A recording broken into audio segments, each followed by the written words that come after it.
பார்த்திங்கன்னா நல்லா ஃபஜ்ஜியான brownie recipe. மறக்காமல் ஒரு வாட்டி ட்ரை பண்ணி பாருங்கள். ரொம்ப ஈஸியான மெஷர்மெண்ட்டில் செஞ்சுருக்கோம். வாங்க எப்படி செய்யுதுன்னு பார்ப்போம்.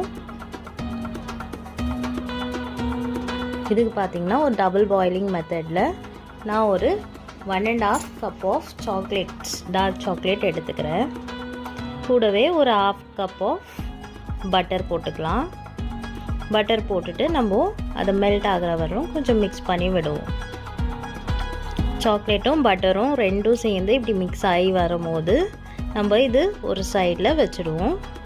இப்போ பார்த்திங்கன்னா கேக்குக்கான பேட்டர் ரெடி பண்ணிக்கலாம். அதுக்கு 2 முட்டை எடுத்துக்கலாம். எல்லாமே பார்த்திங்கன்னா ஃப்ரிட்ஜ்லேருந்து வெளியே எடுத்து வச்சு அட்லீஸ்ட் ஒரு 2 hours ஆச்சு இருக்கும். ஃப்ரிட்ஜில் டைரெக்டாக எடுத்து செய்யாதீங்க. இப்போது இந்த எக்கை வந்து நல்லா பீட் பண்ணிப்போம். இந்த மாதிரி நல்லா பீட் ஆன பிறகு நான் வந்து ஒரு 3/4 கப் ப்ளஸ்